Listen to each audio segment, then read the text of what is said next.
John Locke, the English philosopher, once said, "In the beginning, all the world was America." And it's a beautiful thought, and I think what he meant by it was that here in Europe, in England, old history, corrupt, worn, but in America, something was starting brand new. Virgin land, untouched, unspoiled. And that it was an opportunity for, if not a perfect society, certainly a rebirth and uncorrupted one. We shall see. The 13 English colonies were formed for various reasons. Some for religious freedom. One, Georgia, the last one, founded as a place of refuge for convicts and ex-convicts. Very often there was a multitude of reasons. Economic was a primary one. Stock companies formed to make their fortune. Whatever the reasons were for the founding of the 13 English colonies on the Atlantic seaboard, what they all had in common was that to be officially recognized, they needed a charter from the King of England, which each in turn would get. He would give some land to favorites of his court. That's how New Jersey was formed. One of those favorites was a man named Lord Baltimore, the founding of the colony of Maryland, a kind of haven for Catholics in a predominantly Protestant England. And these 13 colonies were formed from the first, Virginia, in the early 1600s, to the last, Georgia, in the early 1700s. In the founding of these colonies, a certain economic arrangement was made. It may come under the broad heading of mercantilism, which involves a very specific kind of relationship between England, the mother country, and the colonies.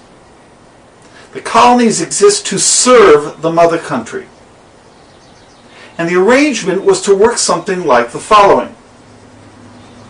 The colonies would provide various raw materials that would be brought back on English ships, and that was important, not colonial ships, but English ships, back to England, to be turned into finished goods. But for the next 100 years or so, from the time of the 1660s to the 1760s, in that 100 years, you had significant periods of what we might call neglect.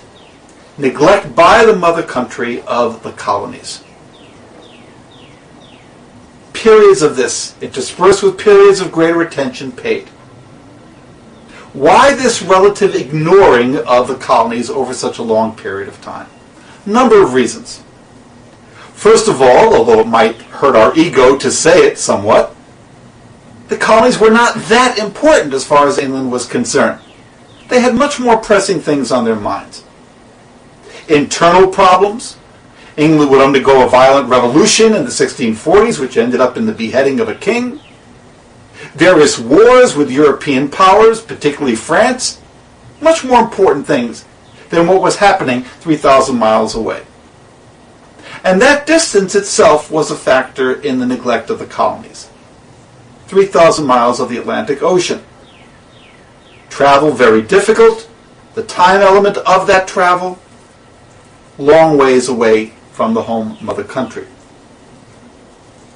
There's another factor in the ignoring of the colonies by England. And that had to do with the royal governors. Governors appointed by the King of England to manage each of the colonies, to govern each of the colonies. The problem was that some of the people that were appointed were not very capable. They were friends of the king, or the king owed a favor to. And the notion of being a royal governor oftentimes meant getting rich quick. How can I make a lot of money here in this colony, as opposed to good governance? What made things even worse was the fact that these governors appointed by the king themselves might appoint substitutes to serve in their stead. I have this lovely townhouse in London, I don't want to go into the swamps of South Carolina, and so I'll appoint a substitute. So it's even further removed from what the king may have intended. Sample complete. Ready to continue?